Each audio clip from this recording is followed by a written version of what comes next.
चलो शुरू करते हैं। देखो अभी तक हमने 17 रेगुलेटिंग एक्ट ऑफ 1773 से शुरू किया, 1793 देखा, 1813 देखा, 1833 देखा, 1853 देखा और इसके बाद 1858 का एक्ट देखा। ठीक है, ये चारों क्या हैं? जितने बार लिखोगे उतनी बार उतना जल्दी उतनी ज़्यादा रिटेंशन होगा। ठीक है, चारों क्या है? चार्टर एक्ट है। इसको क्या बोलते हैं? Regulating act. सबके इंडिविजुअल फीचर्स हमने देख रखे हैं। रेगुलेटिंग एक्ट, इसके बीच में एक इम्पॉर्टेंट कौन सा है? 1784 में पिट्स इंडिया एक्ट। ठीक है, बाकी चार्टर एक्ट। इसके बाद हमने देखा government of India act. Last class में हमने देखा गवर्नमेंट ऑफ इंडिया एक्ट 1858 का। इसके कुछ इंपॉर्टेंट फीचर्स जो जल्दी से रिकैप कर लेते हैं। सबसे पहली चीज़, 1858 के गवर्नमेंट ऑफ इंडिया एक्ट के तहत क्या हुआ? ईस्ट इंडिया कंपनी ख़त्म, कोर्ट ऑफ डायरेक्टर ख़त्म, बोर्ड ऑफ कंट्रोल ख़त्म। इसके बाद और क्या ख़त्म हुआ? ईस्ट इंडिया कंपनी ख़त्म, कोर्ट ऑफ डायरेक्टर का जो एक बॉडी थी वो ख़त्म, बोर्ड ऑफ कंट्रोल एबॉलिश्ड हो गया। इसके बाद डॉक्ट्रिन ऑफ लैप्स वो भी ख़त्म। ठीक है, तो 1858 के एक्ट के बाद ये सारी चीज़ें ख़त्म कर दी गई। इसके जगह पे इंट्रोड्यूस क्या हुआ? Council of state. कितने मेंबर की बॉडी थी? 15 मेंबर की बॉडी थी। और क्या आया? Secretary of state. Secretary of state. ठीक है, basically council of state 15 member की बॉडी थी। इसका चेयरमैन कौन था? यही सेक्रेटरी ऑफ स्टेट। ये किसको रिस्पॉन्सिबल था? सीधे का सीधे क्राउन का। और क्या चीज़ आया? वाइसरॉयशिप। मतलब कहने का कि जो गवर्नर जनरल ऑफ इंडिया थे उसको एक और एडिशनल टाइटल दिया गया, क्या? वाइसरॉय का। ठीक है, डॉक्ट्रिन ऑफ लैप्स खत्म हुआ, ये गया, वाइसरॉय आया। ठीक है, और पूरी की पूरी अथॉरिटी किसके पास चली गई? अब क्राउन के पास। तो ये सारी चीज़ें नई इंट्रोड्यूस हुई और ये सारी चीज़ें वन बाई वन करके एबॉलिश हुई। थोड़ा सा डॉक्ट्रिन ऑफ लैप्स देख लेते हैं क्या है बेसिकली। देखो, डॉक्ट्रिन ऑफ लैप्स जो है वो बेसिकली किसका कॉन्सेप्ट दिया हुआ है? 1848 से 1856 तक एक गवर्नर जनरल था जिसका नाम है डलहौजी। ठीक है, ये डॉक्ट्रिन ऑफ लैप्स का कॉन्सेप्ट इसी का है, डलहौजी का। इसमें क्या है कि अगर किसी भी रूलर के पास, किसी भी लोकल रूलर के पास अगर मेल हेयर नहीं है, मतलब बेटा नहीं है उसका, अगर अगर अगर रूलर के पास उसका बेटा नहीं है और इनकेस अगर रूलर की डेथ हो जाती है तो उस केस में वो जो भी लोकल गवर्नमेंट है वहाँ की, जो भी नवाब हैं, जो भी किंग है, ठीक है, उसकी जो भी प्रॉपर्टी है, वो जो भी प्रॉपर्टी है वो किसको चला जाएगा? डॉक्ट्रिन ऑफ लैप्स के तहत वो डिसॉल्व हो जाएगी। किसको? ईस्ट इंडिया कंपनी को। तो अगर मेल रूलर नहीं है, मेल हेयर नहीं है, उसका कोई बेटा नहीं है, और हाँ एक चीज़ ये भी थी कि अगर उसका अडॉप्टेड सन है तो वो माना नहीं जाएगा उसको। ठीक है, वो उसका अपना वारिस होना चाहिए, अपना बेटा होना चाहिए। अदरवाइज अगर नहीं है तो फिर वो जो लोकल गवर्नमेंट है वो जो भी लोकल उसके पास जो भी टेरिटरी है वो किसको डिसॉल्व हो जाएगी? ईस्ट इंडिया कंपनी को। कॉन्सेप्ट किसका है? डलहौजी का। ठीक है, अब डलहौजी का कॉन्सेप्ट था तो डॉक्ट्रिन ऑफ लैप्स किसका? डलहौजी का कॉन्सेप्ट था। किसके थ्रू खत्म हुआ? 1858 के गवर्नमेंट ऑफ इंडिया एक्ट 1858 के तहत ये खत्म हो गया। ठीक है, तो ये बेसिक्स था। अब देखो इसमें कुछ और भी होते कि पहला स्टेट कौन था, उस टाइम का पहला स्टेट कौन था जो डॉक्ट्रिन ऑफ लैप्स से डलहौजी ने उसको डिसॉल्व कर लिया था अपने में। तो देखो 1848 में होता है, 1849 और 1849 में। इसको मैंने ऐसे याद रखा है, सतारा, जैतपुर और संबलपुर। ठीक है, इसके बाद 1850 में है उदयपुर शहर है, उसके सॉरी बागत है हिमाचल का। उसके बाद है उदयपुर।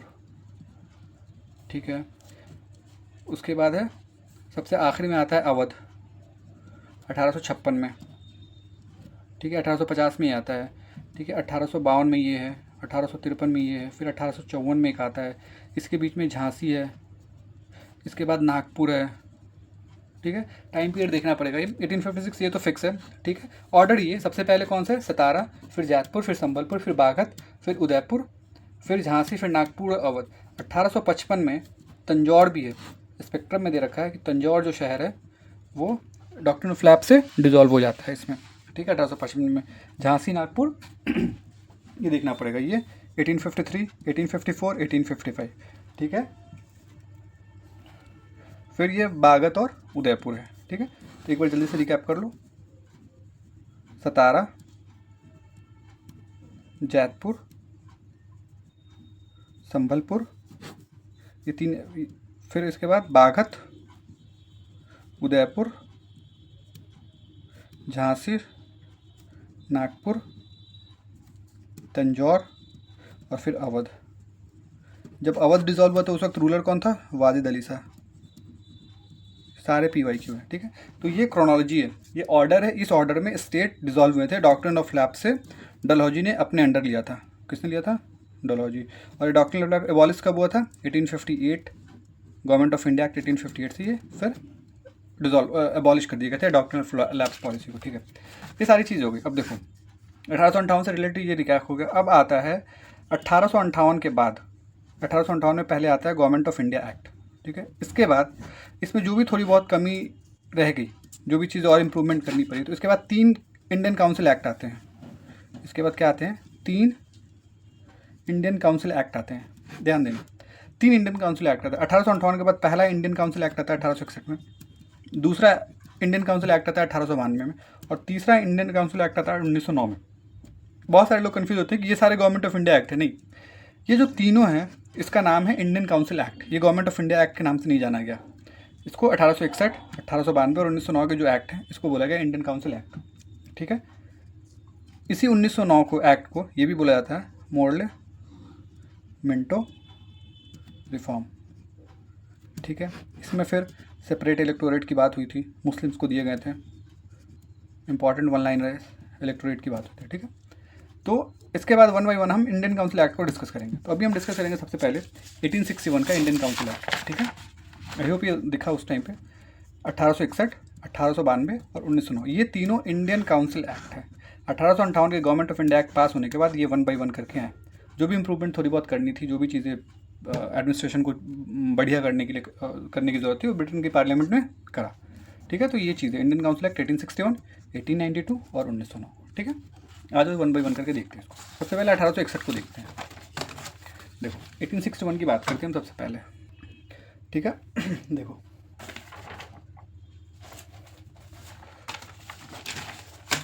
यहाँ पे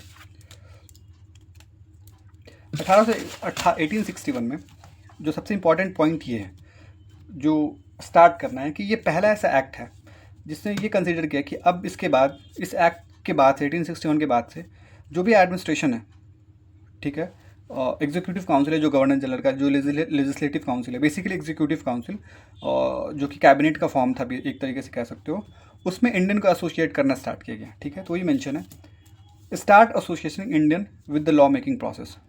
जो भी कानून बन रहा है, जो भी रेगुलेशंस बन रहा है, उसमें पहली बार इंडियंस को मौका मिला किस एक्ट के थ्रू? 1861 के थ्रू, ठीक है। उनको कंसीडर किया जाने लगा, ठीक है। किस फॉर्म में किया गया, ऑफिशियल मेंबर या नॉन ऑफिशियल मेंबर, वो आगे देखेंगे, वो आगे के एक्ट में आया, ठीक है। पर यहाँ पे यही है कि लॉ मेकिंग प्रोसेस में उनकी इन्वॉल्वमेंट शुरू हुई, ठीक है।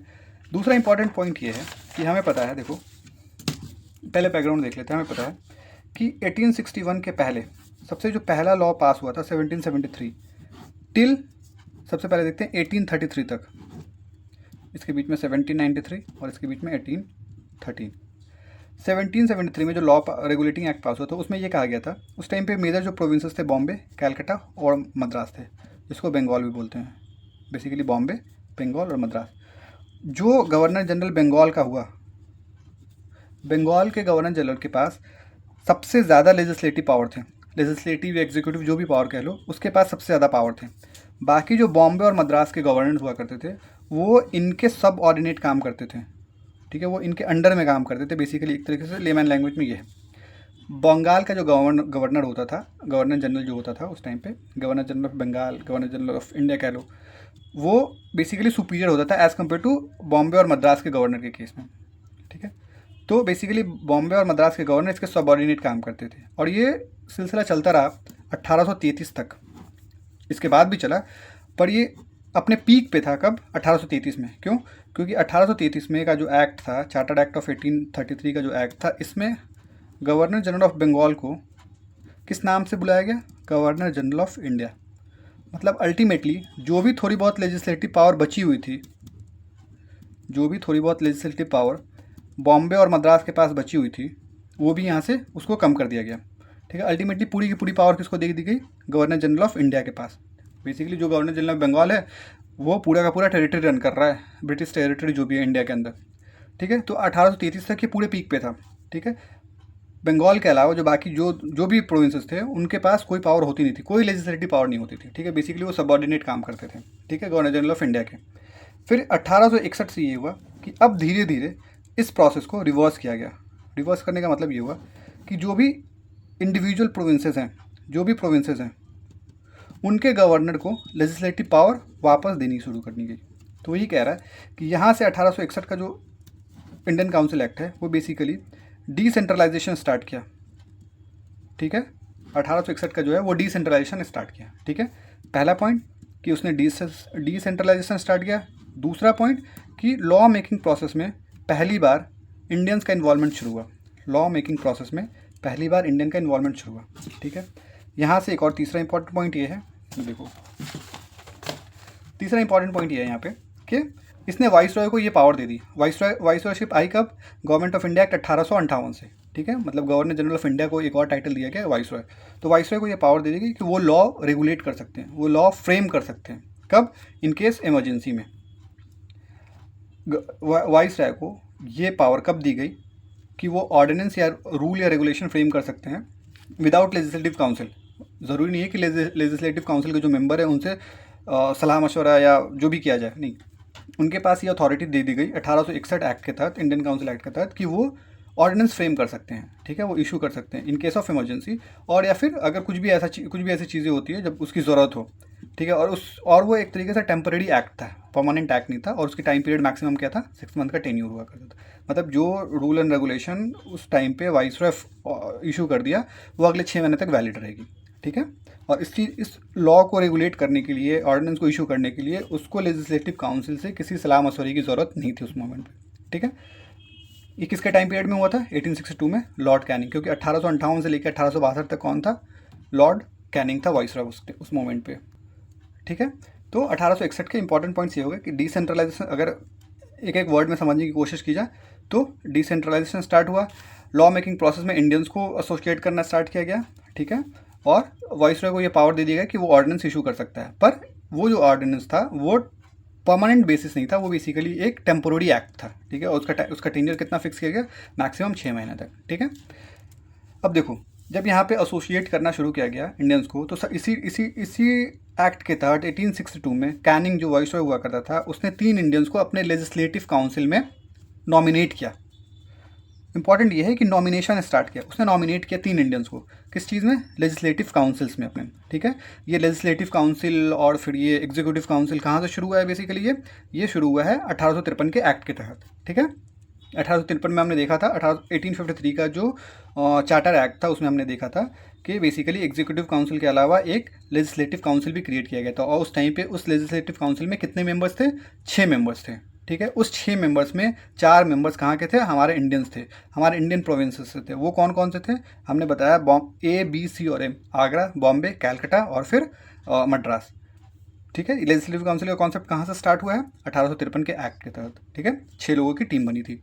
ठीक है, उस टाइम पे, और वो 1853 ही वो एक्ट था जिसमें लेजिस्लेटिव फंक्शन और एग्जीक्यूटिव फंक्शन को अलग कर दिया गया था। एग्जीक्यूटिव काउंसिल कब बना? एग्जीक्यूटिव काउंसिल बना था आई थिंक 1773 के रेगुलेटिंग एक्ट से ही एग्जीक्यूटिव काउंसिल हमारा चला आ रहा था। ठीक है, उस टाइम पे कितने लोगों की बॉडी बनी थी? वो 4 लोगों की बॉडी बनी थी। ठीक है, तो ये सारे फैक्ट्स जो याद होने चाहिए।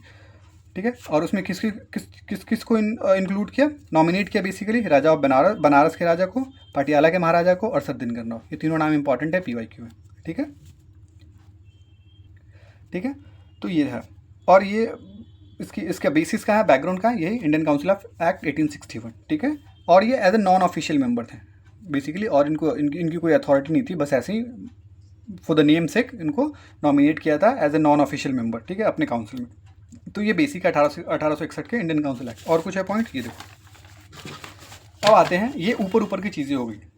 अब देखो यहाँ पे डिसेंट्रलाइजेशन स्टार्ट हुआ 1861 Indian council act, decentralisation start हुआ, ठीक है, 1861 इंडियन काउंसिल एक्ट के तहत, ठीक है।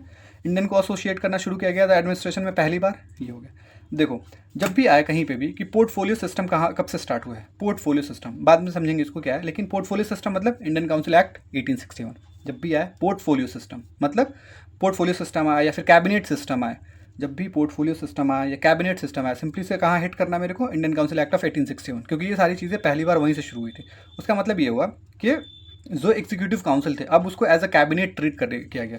उसमें कुछ मिनिस्टर्स होंगे, इंडिविजुअल्स को पावर दे दी गई, जैसे डिफ्रेंशिएट कर दिया गया, बांट दिया गया, जैसे लॉ कोई और देख रहा है, रेवेन्यू को और देख रहा है, जैसे होम, जैसे अभी है होम मिनिस्टर कोई और है, डिफेंस कोई और है, रेलवे का कोई और मिनिस्टर है।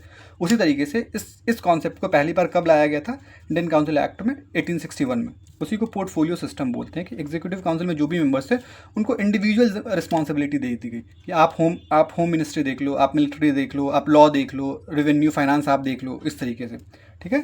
तो ये पहली बार पोर्टफोलियो सिस्टम और कैबिनेट सिस्टम, वर्ड सिर्फ मेंशन होगा वहाँ पे, पोर्टफोलियो सिस्टम या फिर कैबिनेट सिस्टम।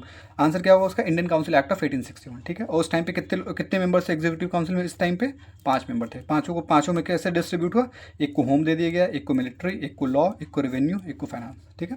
ये 5 मेंबर की एग्जीक्यूटिव काउंसिल थी। और पोर्टफोलियो सिस्टम कॉन्सेप्ट किसका है, 1861 इंडियन काउंसिल एक्ट का, ठीक है। हमने देखा अभी गवर्नर जनरल या फिर वाइस रॉय को ये पावर दे दी गई कि वो ऑर्डिनेंस इशू कर सकते हैं। बेसिकली वो एक टेम्पोररी एक्ट था, टाइम पीरियड क्या था, 6 महीने का, ठीक है। फिर यही देखा हमने आगे कि गवर्नर जनरल को ये एम्पावर किया गया कि वो कुछ इंडियंस को वो नॉमिनेट कर सकते हैं as a non official member. Important ये है कि as a non official member nominate करना है, इलेक्ट नहीं करना है। इलेक्ट करेंगे कब करेंगे, इनडायरेक्ट इलेक्शन के थ्रू, वो बात इसके बाद वाले एक्ट में आएगा, इंडियन काउंसिल एक्ट में। लेकिन अभी 1861 में हम नॉमिनेट कर रहे हैं as a non official member, ठीक है। As a non official member Indians को नॉमिनेट कर रहे हैं लेजिस्लेटिव काउंसिल में, एग्जीक्यूटिव काउंसिल में नहीं, लेजिस्लेटिव काउंसिल में। एग्जीक्यूटिव काउंसिल में कब करेंगे, 1909 का जब एक्ट आएगा, जब SP सिन्हा जी आएंगे तब देखेंगे अभी।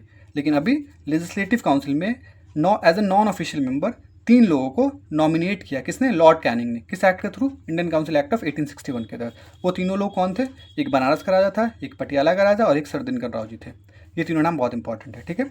और लेजिस्लेटिव पर्पस को council was expanded with 6 to 12 additional member, ठीक है। पहले 6 लोगों थे, अब वो ये लेजिस्लेटिव फंक्शन कब बना था हमें पता है, ये 1853 के एक्ट के तहत। 1853 का जो एक्ट था, 1853 का एक्ट था, इसमें सेपरेट किया गया किसको, लेजिस्लेटिव फंक्शन को और एग्जीक्यूटिव फंक्शन को पहली बार सेपरेट किया गया, ठीक है। एग्जीक्यूटिव फंक्शन कब से चला आ रहा है, एग्जीक्यूटिव फंक्शन 1773 से ही चला आ रहा है, रेगुलेटिंग एक्ट ऑफ 1773 से। कितने लोगों की टीम थी उस टाइम पे, 4 लोगों की बॉडी बनी थी उस टाइम। क्यों बनी थी, basically governor general of Bengal को असिस्ट करने के लिए, to assist governor general of Bengal, ठीक है। तो एग्जीक्यूटिव काउंसिल कब से चली आ रही है, रेगुलेटिंग एक्ट 1773। लेजिस्लेटिव काउंसिल कब फ्रेम हुई, गवर्नमेंट ऑफ इंडिया एक्ट 1853 से।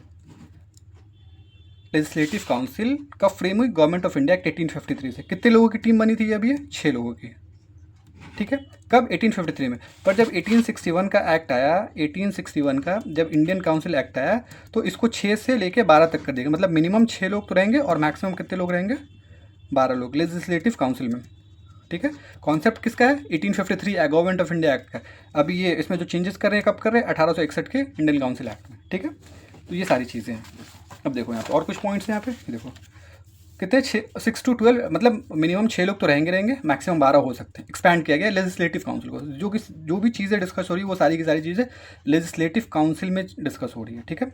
और उनका पीरियड क्या है, 2 साल। SSC का PYQ है ये कि इनका पीरियड क्या था, 2 साल था। और ये कहीं स्टेटमेंट मेरे को मिला नहीं, पर PYQ में SSC के क्वेश्चन में 2020-22 में ये पूछा है कि उनका टेन्योर क्या था। बाकी किसी बुक में स्टेटमेंट मेरे को अभी नहीं मिला, ठीक है। और ये कम्प्लीटली एडवाइजरी नेचर था, ठीक है। फाइनेंशियल मैटर और कोई बजट वगैरह पे कोई कंट्रोल इनका नहीं था। Could not discuss financial matter and had no control over the budget. This council was purely advisory. ये जो लेजिस्लेटिव काउंसिल थी प्योरली एडवाइजरी थी। मोस्टली काम कौन करते थे, एग्जीक्यूटिव काउंसिल, ठीक है। तो ये सारे के सारे पॉइंट्स हैं जो कि यहाँ पे 1861 से रिलेटेड है। पहली चीज़ जल्दी से रिकॉल कर लो आखिर में, डिसेंट्रलाइजेशन स्टार्ट हुआ। दूसरी चीज़ इंडियन को एडमिनिस्ट्रेशन के साथ पहली बार लिंक करने की कोशिश, एसोसिएट किया गया बेसिकली, और वो भी as a non official member. ऐसा कोई मेजर उनका रोल था नहीं, पर हाँ एसोसिएशन स्टार्ट किया। कौन 3 लोगों को लिया? बनारस के राजा को, पटियाला के राजा को और दिनकर राव जी को। ठीक है। पोर्टफोलियो सिस्टम स्टार्ट हुआ 1861, कैबिनेट सिस्टम 1861, ऑर्डिनेंस कब से बनना शुरू हुआ, गवर्नर जनरल को कब पावर दिया, एम्पावर किया गया 1861। वैलिडिटी कितनी थी उस ऑर्डिनेंस की? 6 महीने की। मतलब कहने का वो एक टेम्पररी एक्ट था, कोई परमानेंट एक्ट नहीं था। ठीक है।